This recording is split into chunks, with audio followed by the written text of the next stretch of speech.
Impertinente. 4 especialistas desafiados por 4 comunicadores sobre temas como política, economia, ciência e sociedade. Impertinente é um podcast da Fundação Francisco Manuel dos Santos com todas as perguntas que sempre quisemos fazer a quem realmente conhece os factos que fazem diferença nas nossas vidas. Olá, mais um ano de Impertinente com a Fundação Francisco Manuel dos Santos e sou eu, Filipa Galrão, quem o vai acompanhar este ano na série de Ciência. E nestes primeiros 4 episódios temos alguém que sabe bastante sobre aquilo que para muitos parece um enigma. Hormonas. Mais concretamente, hormonas, metabolismo e saúde feminina. Falo do Dr. Ricardo Rangel. Bem-vindo, Ricardo. Olá, Filipe.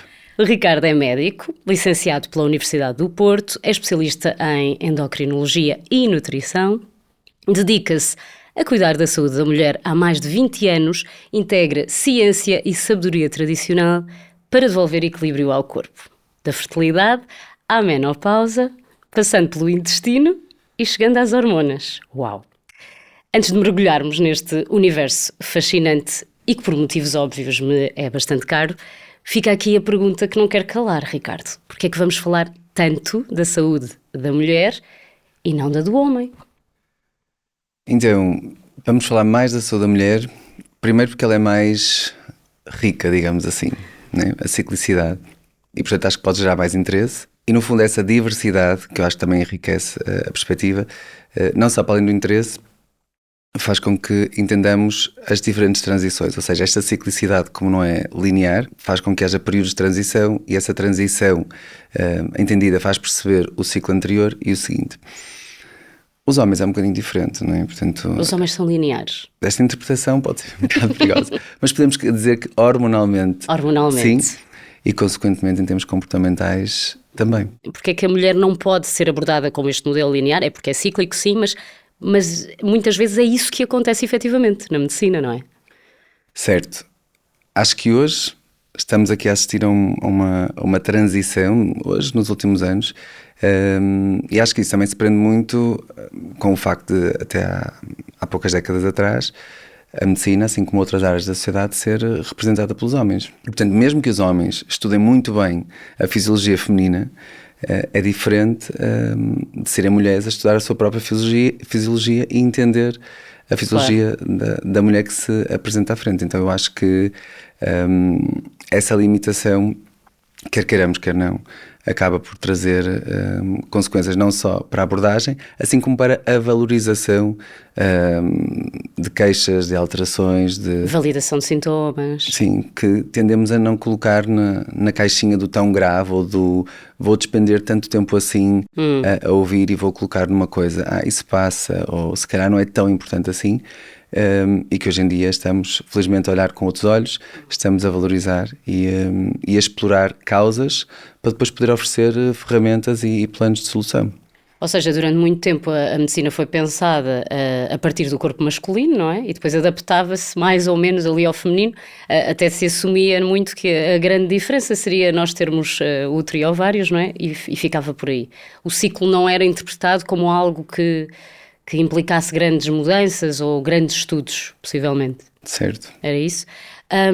O que é que significa biologicamente, e para esclarecermos, e porque este episódio é muito para isso, dizer que a mulher é um ser cíclico? O que é que significa ao certo, concretamente? Então, se formos assim quase que puristas,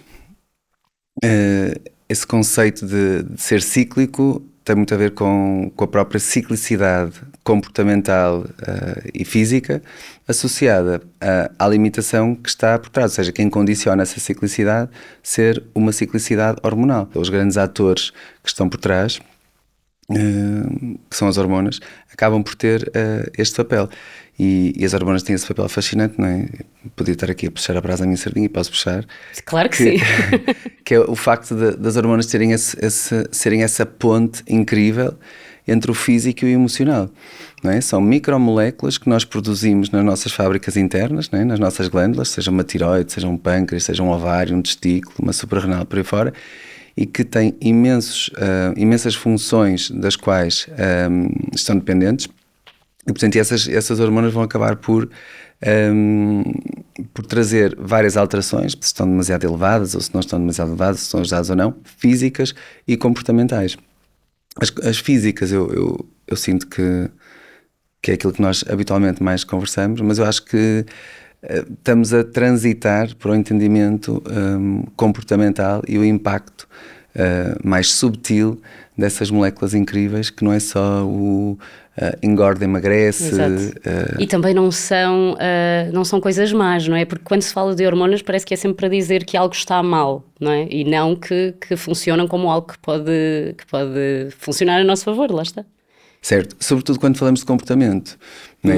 Porque quando vemos ali alguma instabilidade, algum posicionamento comportamental um bocadinho desajustado ao contexto, aquela frase do, é das hormonas. É das hormonas, sim. Tem as hormonas todas descontroladas. É? Seja um adolescente, seja uma grávida, uma menopáusica, uma pré-menopáusica. Portanto, esta associação ainda é muito presente, eu acho. Tem um fundamento, é um facto.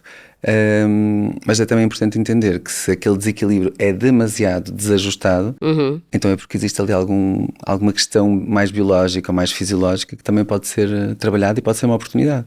Olha, então estávamos precisamente a falar disso, né? Do facto de existirem muitas piadas à volta daquilo que é o ciclo menstrual, os maus humores femininos. Há também muita vergonha depois por parte das mulheres, não é? Mas existem se calhar poucas explicações concretas sobre essas manifestações. Por isso, como é que essa ciclicidade, tenta explicar-nos de uma forma simples, se manifesta efetivamente? Dá-me exemplos concretos na energia, no humor, no comportamento ao longo do tempo. Porque é assumido que uma grávida vai estar completamente desequilibrada hormonalmente, não é? Então, não necessariamente. Não necessariamente. Não posso assumir. Sim, convém não assumir, porque senão entramos naquela coisa do a gravidez é patológica, não é? A gravidez é só um estado fisiológico, pode estar desequilibrado ou não, consoante. Não, um estado fisiológico dá trabalho. Verdade. E convém que esteja tudo organizado, porque é basicamente é um período super especial, não é? Portanto, sim. Mas não é, nem todas as grávidas ficam desequilibradas hormonalmente. É isso que me estás a dizer? É as grávidas e não só. É o adolescente que inicia, que nem todo tem que ter quilos de borbulhas e ficar com mau humor.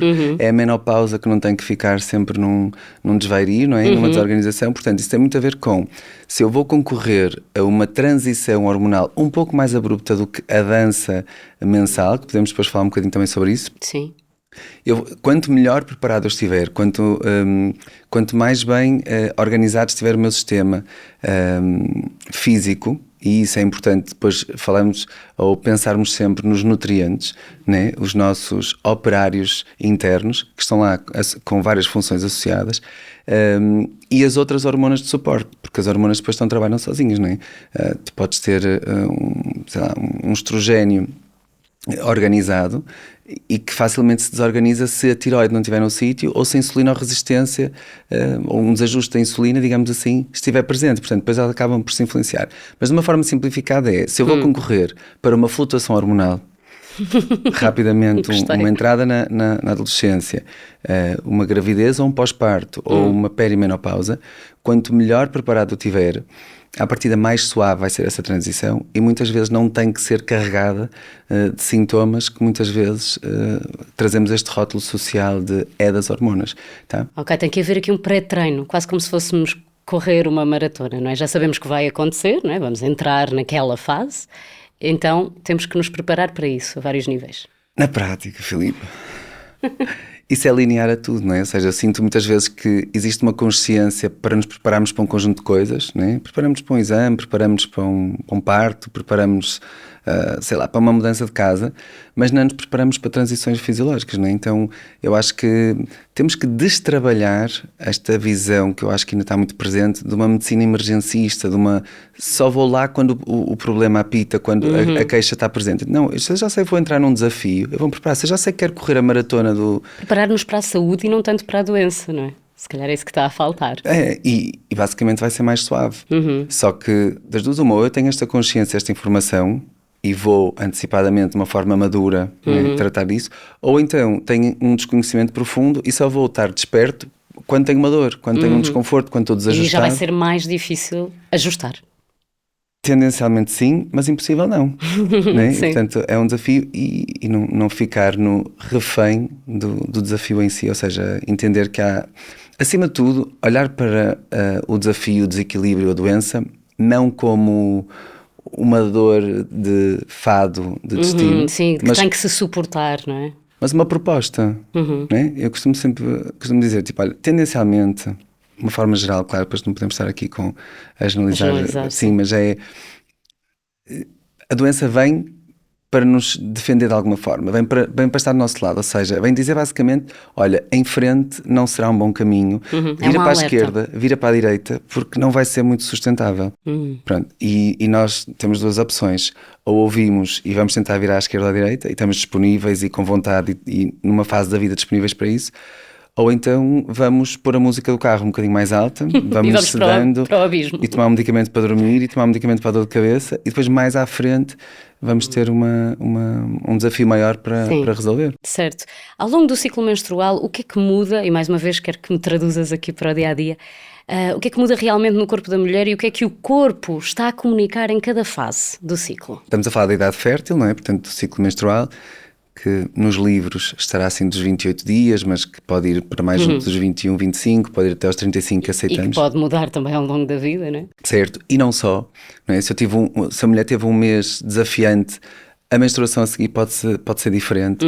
Se tiver com alterações de alimentação profunda, de sono, exposição ao stress, tristeza, trauma, uma grande viagem, o ciclo pode desregular, não é? Excesso de comida, falta de comida, boa comida, má comida, isto pode trazer, e portanto usar o ciclo também para fazer uma espécie de termómetro, e ele está ali a comunicar.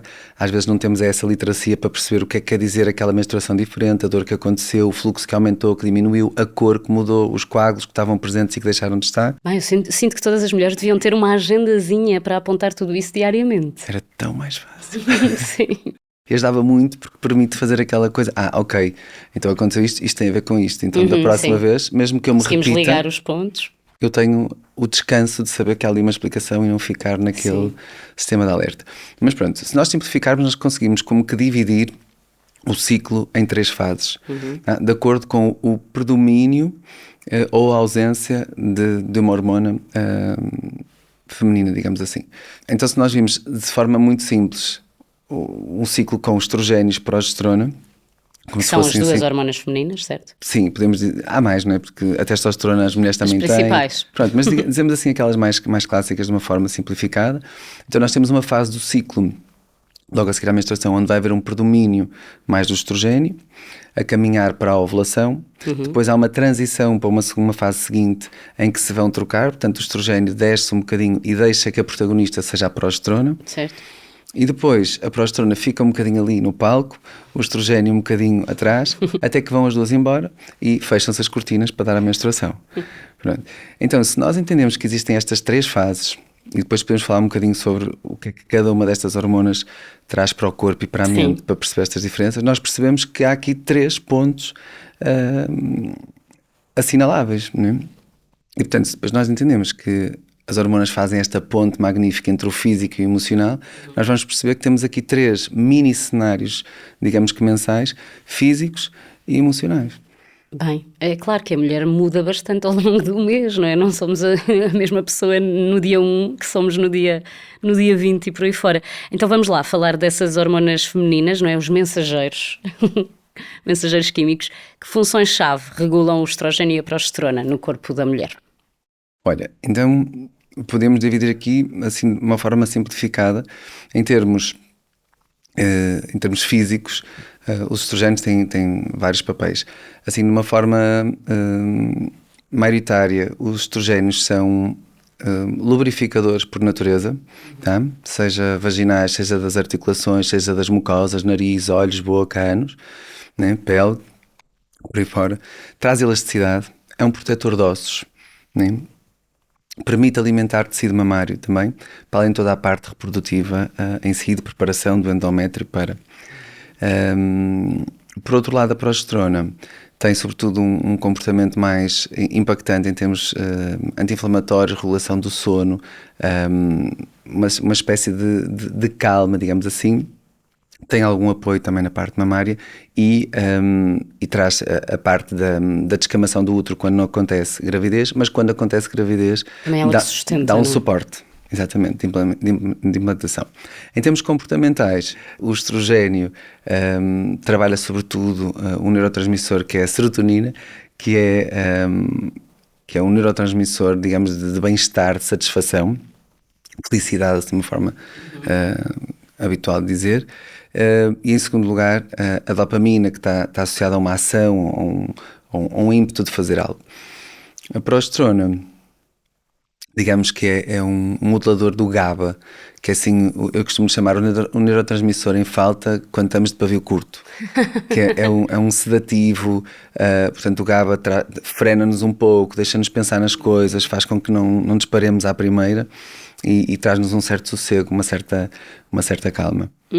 Estava a pensar, os homens têm pouca progesterona, ao menos do que as mulheres? Os homens têm um domínio da testosterona que, em termos de neurotransmissores, está sobretudo associado à dopamina, que é da ação, fazer e não tanto sentir.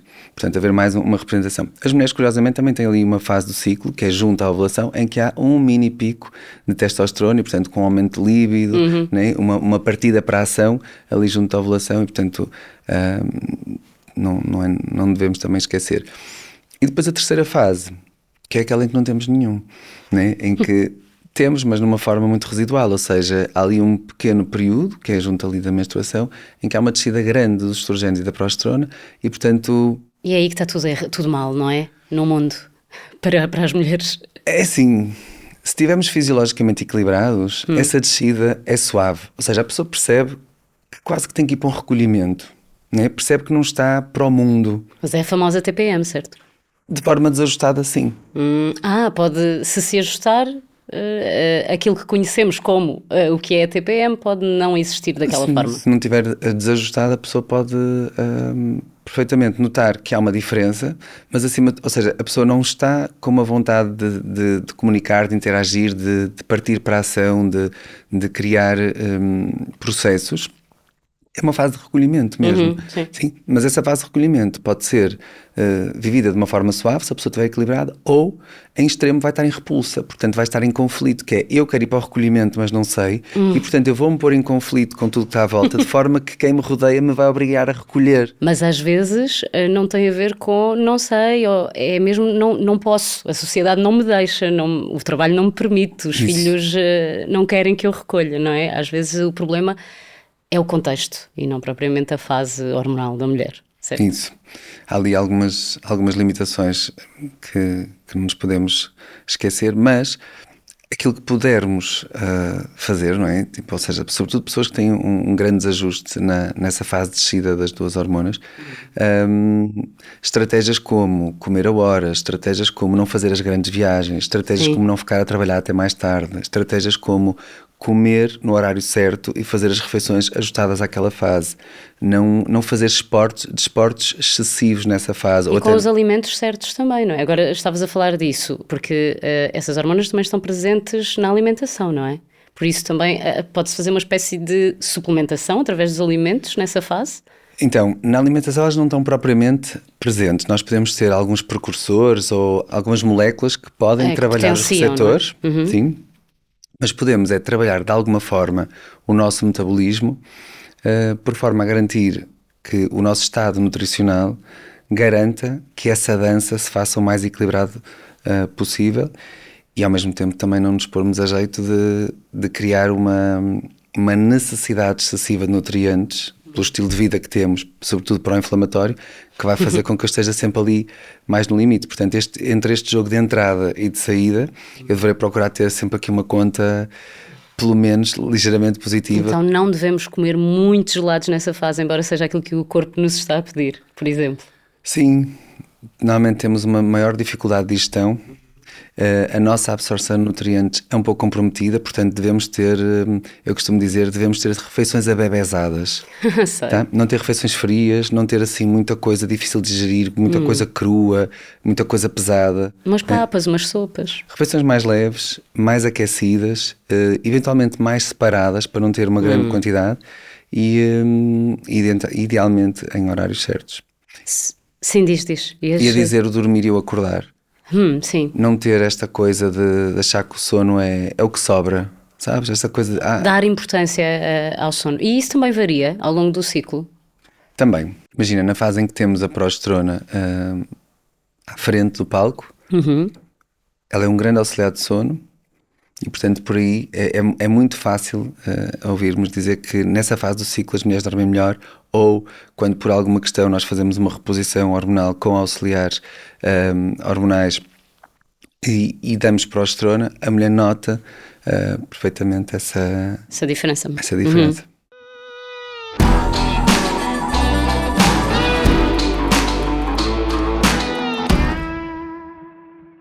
Temos estado a falar muito sobre saúde e por isso aproveito para lhe dar aqui uma sugestão de leitura. Todos sabemos que para termos uma vida saudável temos que ter atenção à nossa alimentação, mas será que sabemos o que comer, como confeccionar e, no fundo, como ter hábitos alimentares saudáveis?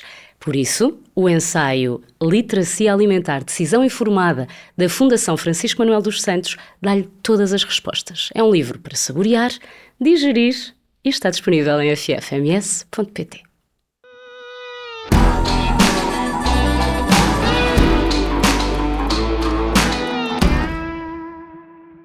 Ricardo, se olharmos para a vida da mulher como um percurso, e já falaste daquelas que são as grandes transições hormonais, não é? Entrada na puberdade, gravidez, pós-parto, perimenopausa, menopausa, não é?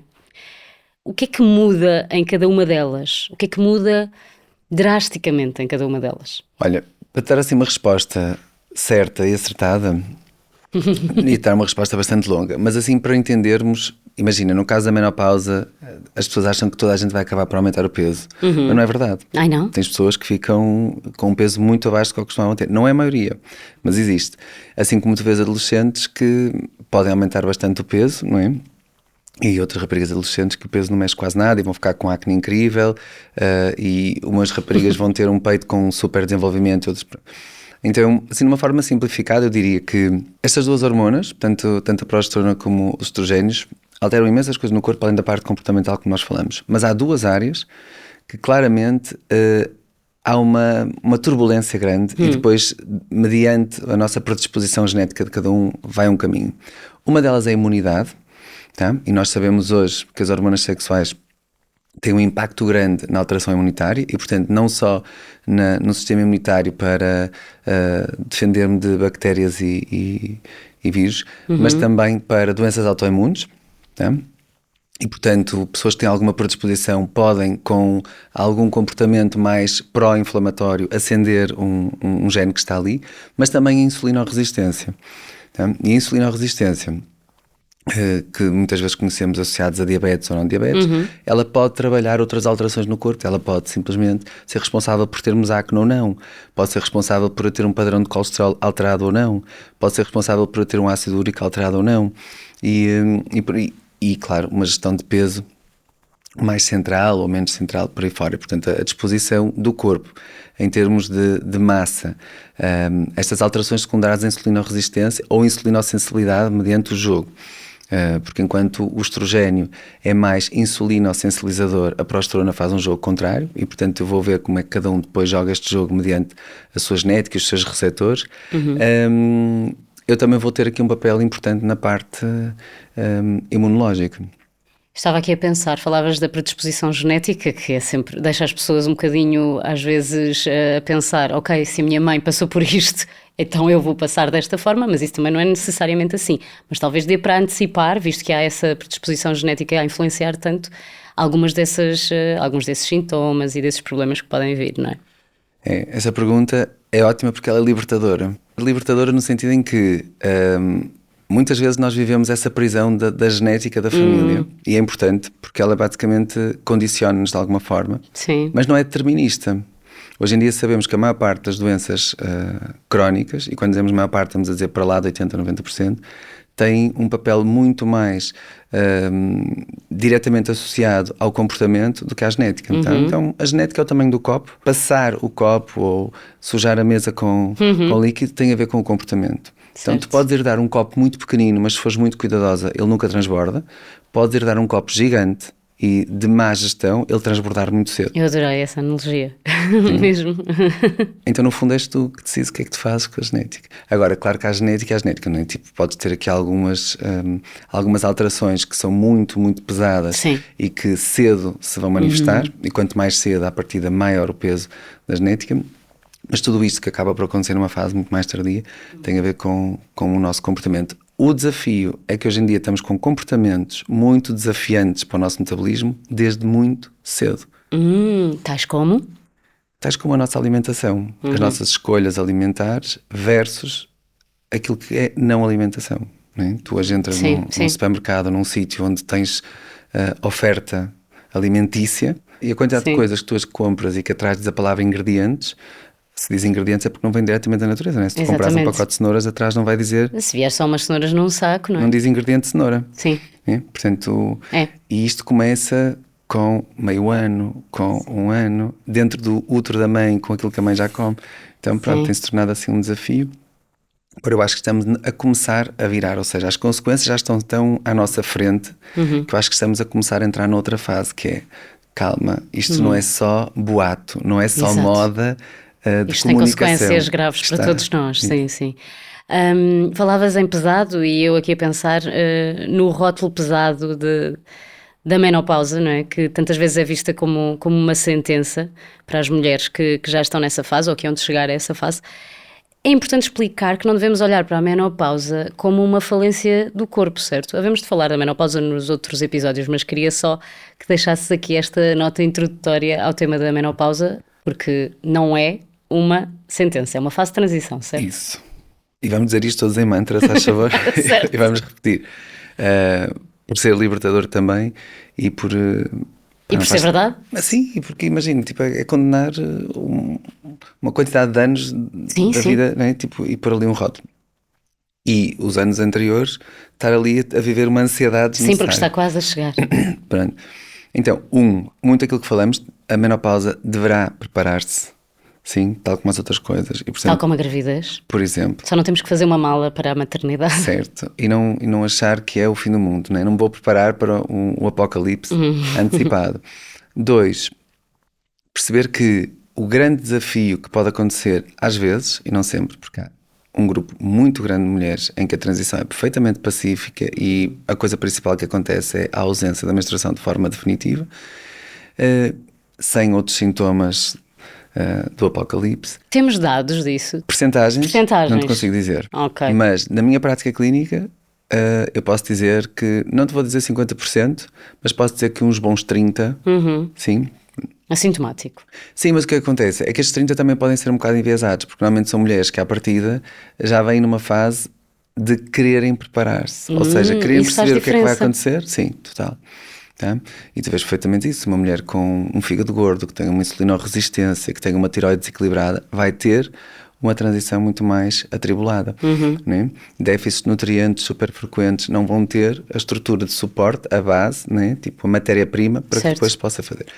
E, portanto, perceber que o desafio pode ser, não é obrigatório, a transição e que, claro que há sempre algumas exceções e há mulheres que vão ter essa transição muito prolongada, mas há uma grande fatia em que ela é limitada e há estudos muito interessantes a falar que a satisfação ou a qualidade de vida da mulher nos 5, 10 anos após a transição da menopausa tende a ser superior aos 5, 10 anos antes da menopausa. E, portanto, isso é incrível.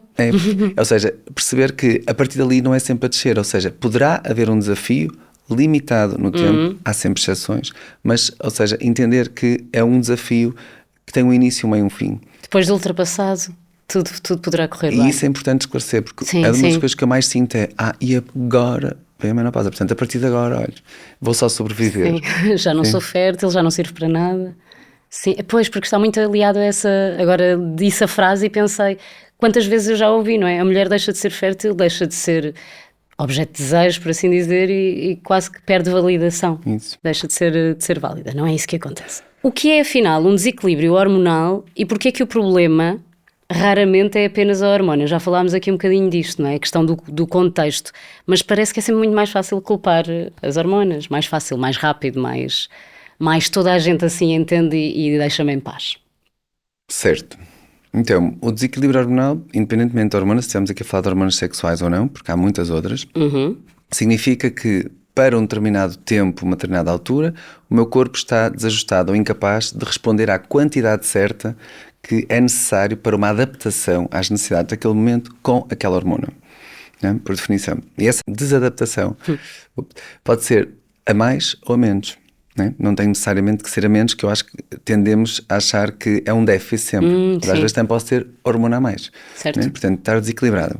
E porquê que não é só as hormonas? Ou seja, as hormonas acabam por ser uma consequência, não é? Portanto, a hormona é como se fosse um produto final de uma fábrica, que é a glândula, e essa glândula está dependente de vários pontos para poder assegurar o produto final. Não é? Então, a matéria-prima é essencial, e o ambiente é essencial. Portanto, se houver um ambiente, por exemplo, inflamatório numa tiroide, não é? Se eu tiver uma tiroidite, ela vai estar muito mais dificuldade. É como se houvesse barulho dentro da fábrica e as ordens, as instruções, a comunicação que é feita para que haja um produto final, que é a hormona tiroideia, vai ser muito mais enviesado. Sim. Mas ao mesmo tempo, mesmo que a fábrica esteja silenciosa, pacífica, organizada, se não há matéria-prima, tu podes esperar muito. Pois nada vai acontecer. Então, ter um ambiente de inflamação reduzida, depois a inflamação podemos levar para o estilo de vida, podemos levar para o intestino, podemos levar para o sono e para um sem número de coisas, mas se eu quiser simplificar, eu diria nutrientes. Tá? É importante que nós paremos de olhar para os nutrientes, né? Como aquela coisa que a gente toma quando quer melhorar o cabelo ou as unhas. Sim, os suplementos, não é? E está tudo certo, mas porquê é que nós associamos? Porque o cabelo e as unhas nós vemos, mas é importante entender que dentro de nós, os milhares de funções que acontecem também estão dependentes dos nutrientes. Tá? Então não é só aquilo que nós vemos. E, portanto, se nós tivermos isto presente, acaba por nos fazer mudar um bocadinho a perspectiva de quando olhamos para prateleiras de supermercado e começamos a perceber o que é que tem nutrientes, o que é que não tem, e depois o que é que tem anti-nutrientes. Ou seja, o que para além de não ter nutrientes, ainda nos vai concorrer ou roubar com os que nós temos. E pensar sempre, nutriente é função. Se vamos aos Googles da vida... e fomos procurar quais as funções, sei lá, da vitamina A. Tu vais ter uma lista. Sim. E depois assim, quais são as funções que estão dependentes da vitamina A com a D, e vais ter outra lista. E por aí fora. Então, se nós entendermos isto, deixamos de olhar para as vitaminas, minerais, fitonutrientes e comida em geral como algo só para a pele, para o cabelo, para as unhas. Mas para algo muito mais... de uma perspectiva total, não é? E de dentro para fora. Fisiologia e hormonas. Sim, muito bem. Havemos de falar no intestino num dos nossos episódios, já falaste disso. Certo. Hoje fala-se muito do intestino como órgão central, até se diz que é o segundo cérebro, não é? Qual é a relação entre intestino, hormonas e também a saúde da mulher? Já percebi que tem uma influência grande naquilo que é a saúde feminina, há de ter na masculina também, mas aqui estamos neste campo. Então, hoje em dia percebemos que esta relação do intestino versus tudo é muito mais estreita, é muito mais presente, é muito mais interativa do que o que nós achávamos, não é? Hoje em dia ouve-se muito o intestino é o segundo cérebro, porque esta comunicação cérebro-intestino é muito mais numa direção intestino-cérebro do que se pensava, mas também aquilo que acontece no intestino não fica só no intestino, não é? Se começares por perceber duas coisas essenciais, que é, no intestino tu tens a maioria do teu sistema imunitário, cerca de 70% do teu sistema imunitário vivem numa intrínseca relação próxima mesmo com o intestino. E, portanto, o que acontece lá vai determinar se o teu sistema imunitário, que são os guerreiros de defesa, vão estar pacíficos a olhar para o horizonte e achar que está tudo ok, e, portanto, vão dar uma informação de que está tudo ok e tu vais estar ok, ou não. Vão dizer, olha, temos o inimigo à porta, preparemos armas e, portanto, façamos-nos fortes porque estão coisas a acontecer e, portanto, criar um ambiente inflamatório que vai condicionar o que acontece dentro. Ao mesmo tempo, se nós tivermos um intestino funcional, digamos assim, é a grande porta de entrada para os nutrientes. Né? E, portanto, um intestino que não funciona todos os dias, ou que tem dificuldade de funcionar, ou que está sempre inchado, ou que está sempre desconfortável, à partida vai ter uma desregulação do microbioma que lá funciona e que, de uma forma organizada, está a nosso favor, anti-inflamatório, regulador, permite que trabalhemos de uma forma construtiva e no sentido inverso. Portanto, se estiver desregulado, vai estar a trabalhar contra nós, num sentido pró-inflamatório. Depois há também um pronome interessante, especificamente em relação, no caso de uma hormona sexual feminina, que é o estrogênio, que depois ainda tens uma questão muito interessante, que se fala hoje muito, que é o ciclo da excreção do estrogênio, ou seja, o estrogênio é produzido ou acabamos por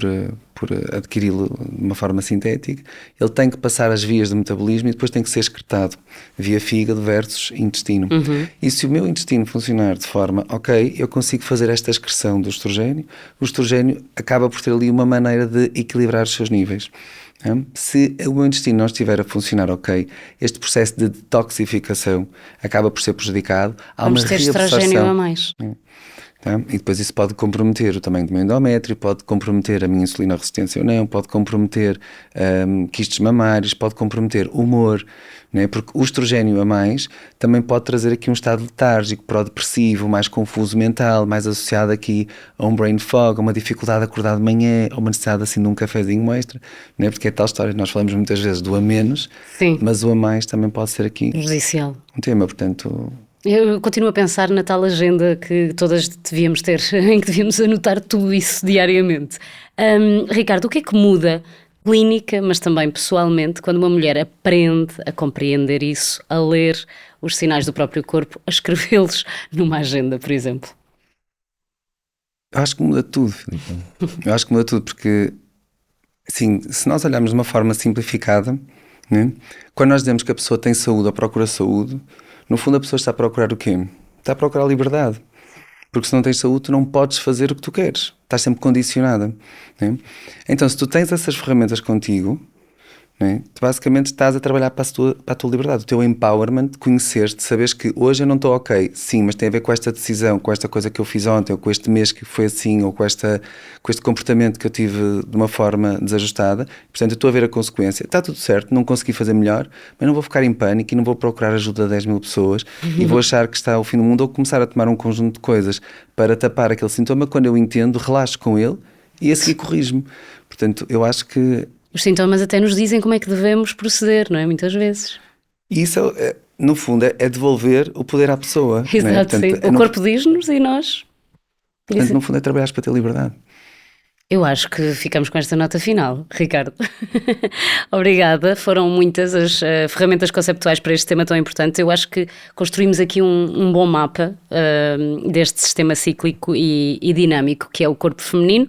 Nos próximos episódios vamos pegar neste mapa, vamos olhar com mais detalhe para alguns destes momentos concretos da vida da mulher, até porque compreender o corpo não pode ser, não deve ser só um luxo académico e científico, tem de ser uma condição para nos conhecermos todos melhor e vivermos mais saudáveis.